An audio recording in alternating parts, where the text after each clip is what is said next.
Join us on a fascinating virtual road trip through Utah's spectacular 9-Mile Canyon, a place known as the world's longest art gallery. Why is it called that? Because scattered throughout this canyon is the largest collection of Native American rock art in North America, and perhaps the world. Prepare yourself for some fabulous canyon scenery, unlike anywhere else in Utah, as well as a seemingly endless number of designs of rock art. You're seeing a lot of those designs flash by right now, but later on in this video, you'll get to study them in greater detail. You're probably thinking that, with a name like 9-Mile Canyon, this is probably going to be a pretty short trip, but it's not. It's actually 46 miles long on pavement, or 50 miles long if you drive a little further on dirt. And if you explore everything we're about to show you, including a few side trips, the round-trip distance from Highway 191 in Wellington will be roughly 105 miles, or 168 kilometers. 9-Mile Canyon got its name from the second John Wesley Powell expedition in 1871. His first expedition was the famous first voyage through what was then called the Great Unknown. As he explored the Green and Colorado rivers, he passed through areas we know today as Desolation Canyon, Canyonlands, Glen Canyon, and last but not least, the Grand Canyon. Yes, Lake Powell is named after him. Powell and his crew were the first white men to pass through these areas. On that second expedition, a mapmaker performed a 9-mile triangulation near here to determine their location on the Green River, and the creek became named 9-Mile Creek. That creek drainage carved out 9-Mile Canyon, where our tour takes us today. Getting to 9-Mile Canyon begins in the town of Wellington, Utah, which is located along Highway 191, 9 miles east of the larger town of Price.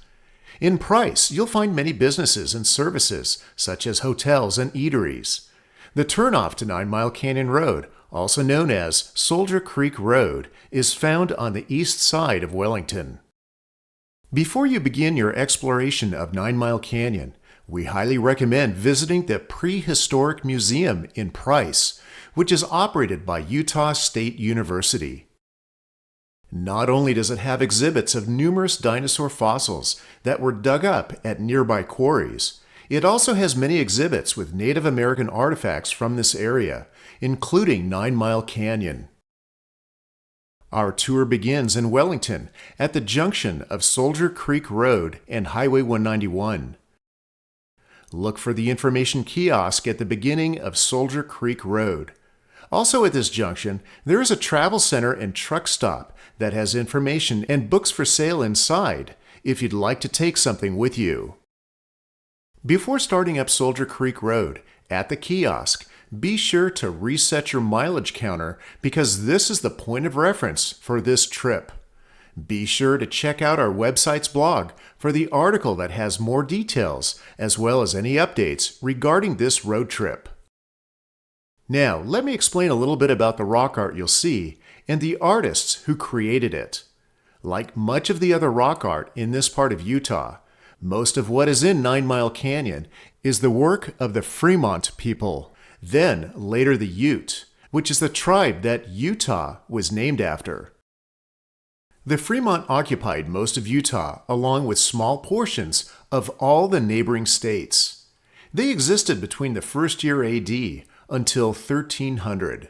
They lived during the same time as the ancestral Puebloan people, also known as the Anasazi. Their domains overlapped in southern Utah.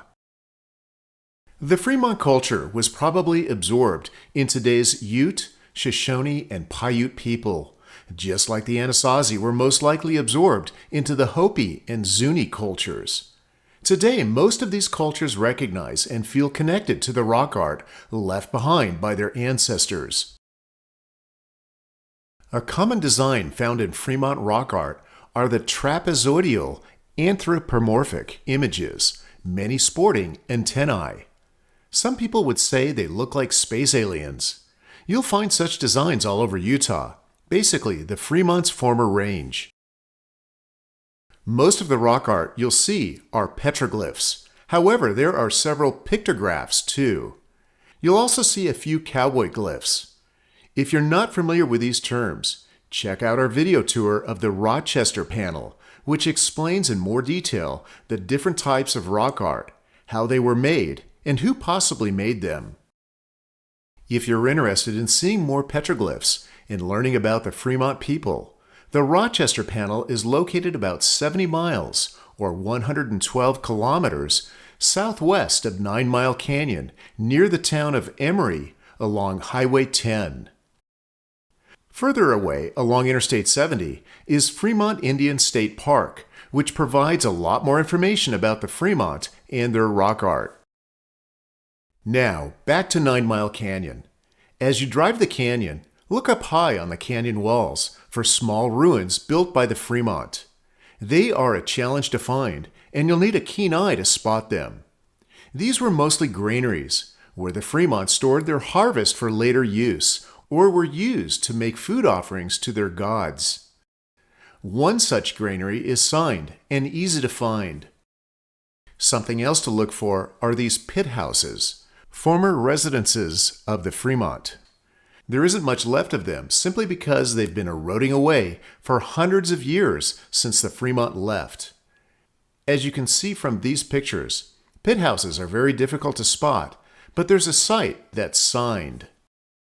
You'll also see the remains of several ranching operations scattered around 9 Mile Canyon. Many are on private property, so please admire them from the road. The route you'll be driving on through 9 Mile Canyon was trailblazed by the famous Buffalo Soldiers of the 9th Cavalry Regiment. They built the road to link Fort Duquesne with the railroad in Price. Their mark, basically their own rock art, can be seen on a side road off 9 Mile Canyon.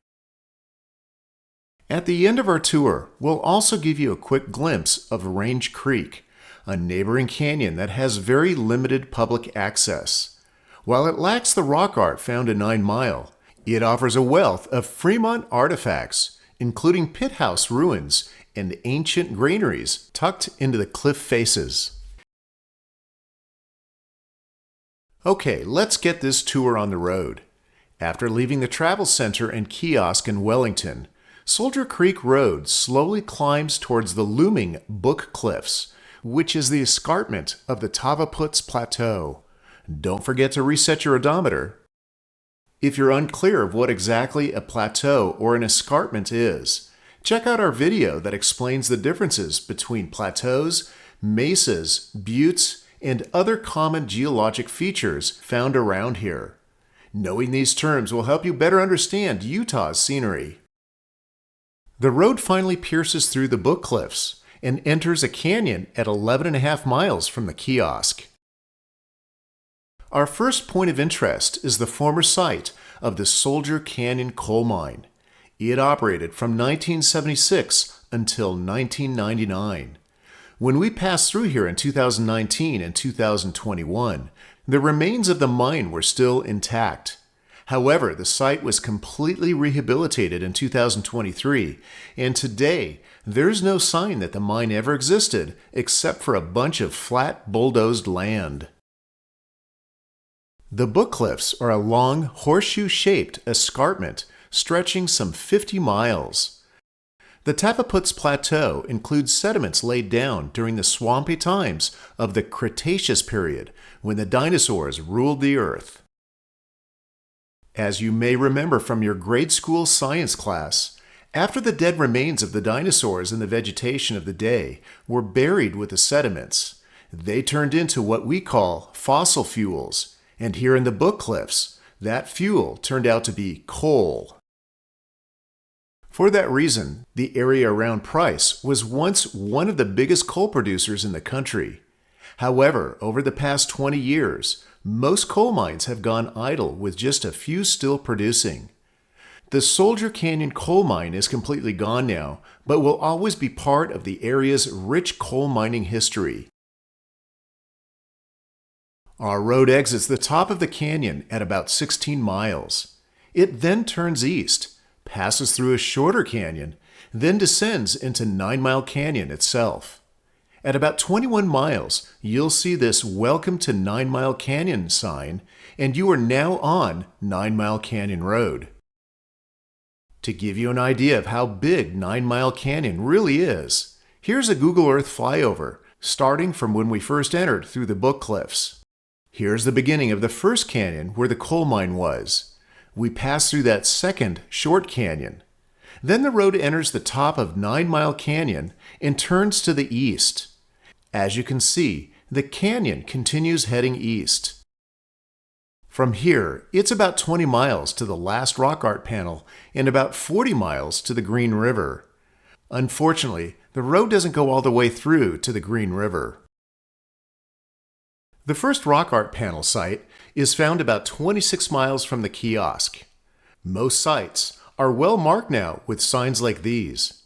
However, throughout the canyon, if you have a sharp eye and look closely, you'll find rock art all over. Most of the panels will be on the left side of the road. The first rock panel site is appropriately signed First Site. Here you'll get your first taste of what to look for. Drawings etched into the side of the brownish beige colored rock faces on the side of the road. You'll find a lot of different designs at the first site. At all the sites, you'll encounter similar designs. For instance, bighorn sheep and bison are common drawings. You'll also see what are probably deer or elk. Other panels have a series or rows of dots. Some panels even include horses and some with riders, which indicate that they were probably drawn after the 1700s when the first white men arrived. The Fremont were already gone by then, so this is evidence that these images were most likely drawn by the Ute people who were here around that period. As mentioned earlier, one design that's common to the Fremont people are these anthropomorphic human-like figures. They're here at this first site and many others in 9 Mile Canyon. You'll also find very similar petroglyph designs at this popular point of interest in Capitol Reef National Park. Here they are located on the shores of the Fremont River, which is where the Fremont people got their name. Moving down the road from the first site, in another mile or so, this interesting small panel is encountered halfway up the ridge. Look closely at the figure on the left. Is this a long-necked bighorn sheep or a giraffe with horns? Only the artist would have known. Also in this panel are several figures holding shields or discs. This seems to be a bit special to this site, as we only found 1 or 2 other sites that have similar objects. You've probably noticed all the bushes with yellow flowers. This is rabbit brush, and it blooms profusely from August to October, making the canyon even more scenic. October is our favorite time to visit this area. As you drive the road, be mindful of the numerous drainage dips the road has. You don't want to hit them too fast. Also, when looking for rock art on the canyon walls, be mindful of other traffic on the road. Pull over and let them by. With that said, be sure to keep a sharp eye out for rock art. Here's one we barely saw, along with the design above it. Near that last panel, we spotted this etch of a figure with different looking antennae. The drawing is barely visible.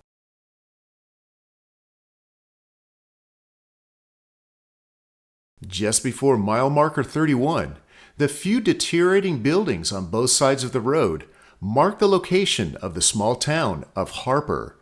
It once boasted a post office and a 13-room hotel. Next up, we spotted this small panel. Along with various figures, 2 of them are obviously horses, with one being led by an obviously male figure. Who knows if this was etched in later, or it was originally the artist's intent. After that, look for this easy-to-spot balanced rock that some call Pig Head Rock. There are numerous panels all around here, and you may have to climb up some ridges to get a close look at them.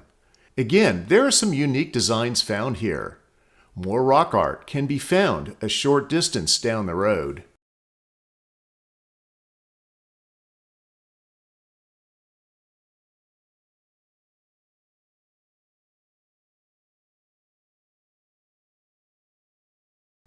Don't be surprised to find plenty of these living versions of what the Fremont may have drawn in some of their panels. Moving on down the road, the next point of interest is this working ranch. This is the Wynn Ranch.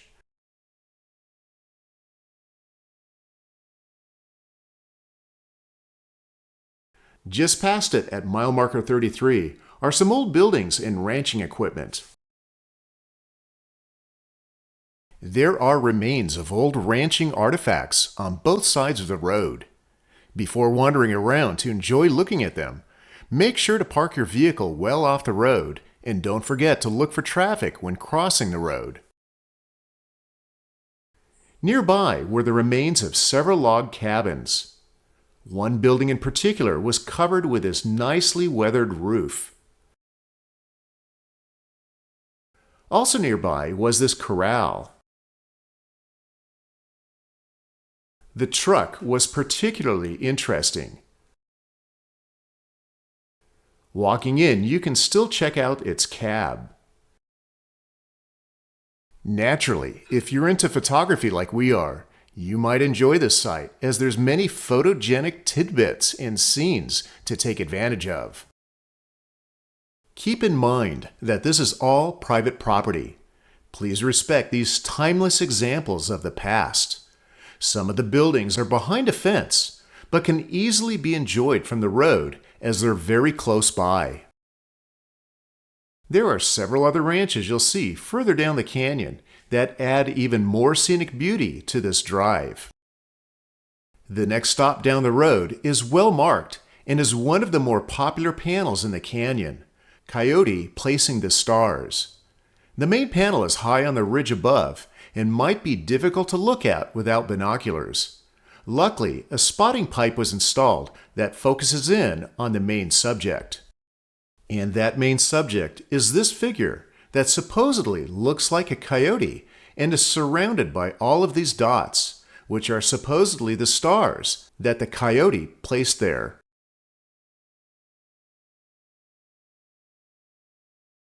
Not far past the coyote is another popular panel, the owl panel. This site has a parking area you can pull into. A marker points the way to a short trail to this interesting panel spread across two rock faces.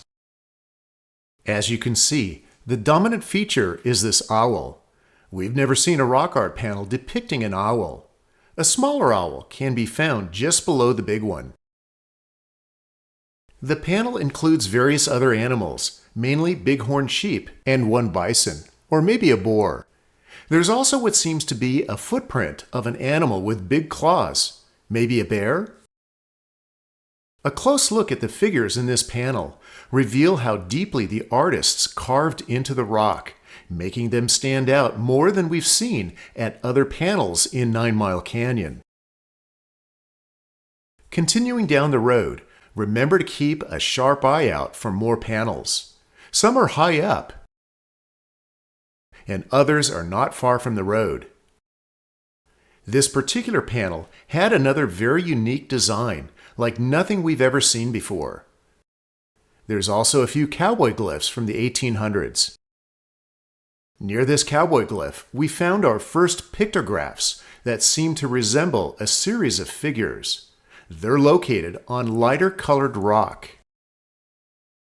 A little further down the road, there are more pictographs that were located below a very random petroglyph panel. This panel had all kinds of different designs. The pictograph designs were inconsistent with anything else nearby and were clearly drawn by different artists. A short distance away was a panel with more common designs, such as anthropomorphic figures and objects with shields, along with dots and squiggly lines. Don't miss this stop that points out a granary with a viewing tube that's high up on the nearby cliff. Without the viewing tube, it would be next to impossible to spot. This close-up view shows the granary that is of typical Fremont design. Along with keeping that sharp eye out for rock art, make sure to look for more granaries that are not signed. We found this one not far up from the road. Unfortunately, it has eroded away significantly, but thanks to that erosion, you can see some of its internal construction. Also perched in the cliffs, you may notice these odd things or objects. These are bird nests made by swallows that make nesting colonies like these all over North America. At 38.5 miles from the kiosk in Wellington, a major road leads to the left. This is the first side trip. On some maps, this is also labeled as 9 Mile Canyon Road, and it leads to the town of Myton. If you drive up this road about a mile, on the right, you'll see cowboy glyphs left by the Buffalo Soldiers that built the original roadbed in 1886, as mentioned earlier. Back on the main road, in just over 5 miles, this natural gas compressor facility is seen on the right. To take this second side trip, find the road that passes around the facility and heads up the canyon behind it. On most maps, this road is labeled Dry Canyon Road. The narrow canyon is quite interesting and has slightly different scenery than 9 Mile Canyon. High up on the canyon's walls, there are a few natural arches. About 2 miles up, look for the rock panel on the right. There's yet some more unique figures found on this panel, including this double-headed, whatever it is. Along with the double-headed thing, this panel has yet more unique designs to enjoy, including several spirals and dotted patterns. With closer examination, you can see how the artist or artists pecked and chiseled into the rock surface to create their drawing. A short distance past Dry Canyon Road and the compressor facility, we arrive at the Daddy Canyon Complex series of panels. There's a large parking area here, and there's restrooms. Yay! But just before you reach Daddy Canyon, you'll see the sign for Rasmussen Cave. Park at the Daddy Canyon trailhead, and we'll visit the cave later. Here is the site of a former cattle corral. All around the corral are petroglyphs. There's also a half-mile hiking trail that meanders near the cliffs and leads to numerous panels along the canyon walls. Here you'll find some familiar designs that are similar to what you've seen previously, including this anthropomorphic figure with possibly a bird of prey sitting on top of the figure's head. There's lots of bighorn sheep, some deer or elk, and this interesting animal. There are a lot of different petroglyphs to see here. Make sure you look all around the cliffs down canyon from the parking area. Let me stop talking here and take some time to look at a few more.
Along with the rock art, there's also a lot of colorful rock lichens growing on the various rocks and cliff faces. Here's some more pictures of the rock lichens found here.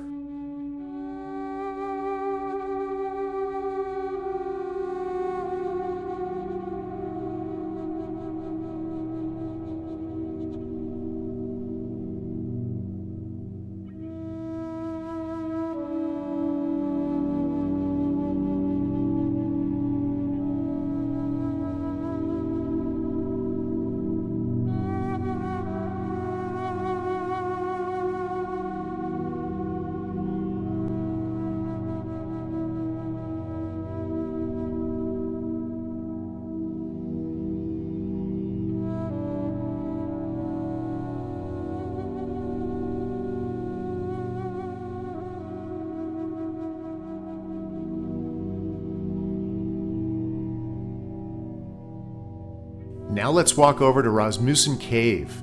From the corral, find the trail going up canyon towards the cave.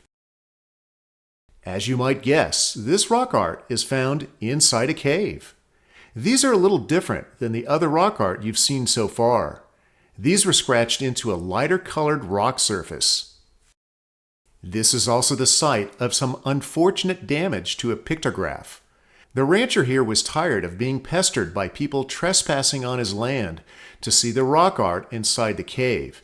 So he hired some Boy Scouts to stencil in a "No Trespassing" sign on the rock. The boys didn't fully understand where the rancher wanted the message, so they put it right on top of this pictograph. As you can see, they also didn't understand how to correctly spell things. Continuing down the road, about 1 mile from Daddy Canyon, there's a fork in the road. The right fork is paved, and the left is dirt. Bear right and stay on the pavement. We'll return here and venture down the dirt road after our next 3 stops. In 3/4 of a mile, we'll stop on the right at the Fremont Village and hike up this short trail to see what's left. The trail passes the remains of a few pit house foundations perched up on the side of the canyon. You'll also have a fine view of the canyon from a different perspective. Here's a few more views of the pit house foundation that's best preserved. Continue up the road for another half a mile as it leaves 9 Mile and enters Cottonwood Canyon. There's a large parking area on the right. This is the site of the famous Great Hunt Panel. Park here and walk down this short path to see it. This is what Cottonwood Canyon looks like, and what the walk to see the Great Hunt Panel looks like. When we visited in 2021, this canyon had just experienced a serious flash flood. You're seeing all the debris that was washed down from the canyon above. Luckily, it didn't take out the fence or anything else. And here's the Great Hunt Panel. It depicts a hunter on the right with a bow and arrow aiming at all the bighorn sheep, as well as one of those anthropomorphic figures. There's a second, smaller hunter down here. Of course, you can stand here for a while to decipher what's going on, but only the original artists would really know what they were depicting. This sign at the panel states that experts believe this scene occurred in late fall, when herds of bighorn meet during mating season. Experts estimate this was drawn between AD 950 and 1200. This is one of the most famous and recognized rock art panels in Utah and perhaps North America. When we walk shortly to the right of the panel, we'll see more petroglyphs, including this one depicting a bison. All right, let's get back on our vehicles, turn around, and head back towards the main canyon. In a short distance, we'll stop to see the Pregnant Bison Panel. This stop is signed Big Buffalo. This is about a half-mile round-trip hike. It first crosses the drainage of Cottonwood Canyon. Both times we walked it, there wasn't any water, even after that big flash flood I mentioned earlier. Follow the trail markers and you'll be rewarded with a bunch of rock art just after the crossing.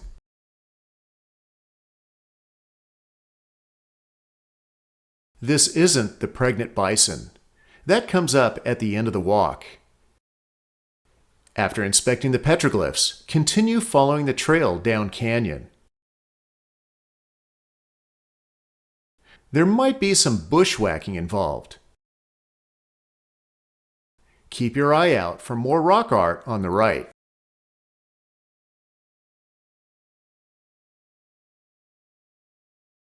At the end of the trail, you'll see the pregnant bison panel. You can't miss it. This panel is very unique, not only because of the bison, but it also includes both petroglyphs and pictographs. We've never seen rock art depicting any type of pregnancy. Mixed in the panel are pictographs of an anthropomorphic figure, this really cool looking design, and cowboy glyphs. Here's a closer look at both the figure and the unique design. You'll see that a few petroglyphs were etched in more deeply than the others. Are these styles from different artists? Maybe. There's definitely a lot to look at here. When you're finished, follow the markers and trail back to your vehicle, or horse, or whatever you rode in on.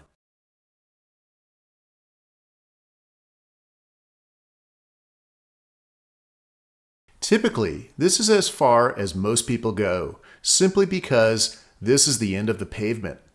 But we're going to continue down 9 Mile Canyon by going back to that fork in the road and making a very hard right turn onto the dirt road. The dirt road takes us another 5 miles into 9 Mile Canyon until we reach a locked gate. We'll see 2 more sets of rock art panels, more ranching ruins, a whole bunch of amazing canyon scenery, and maybe the favorite subject that Fremont loved to draw, a bunch of bighorn sheep. The first panel we come to is quite small and includes a few spiral designs and a couple of anthropomorphic figures. Next, we come up to this unlocked ranch gate. Although it says no trespassing, it's okay to go through because we're staying on a county-owned road. Just be sure to close the gate after passing through it so that no livestock escapes. It's very important to close that gate.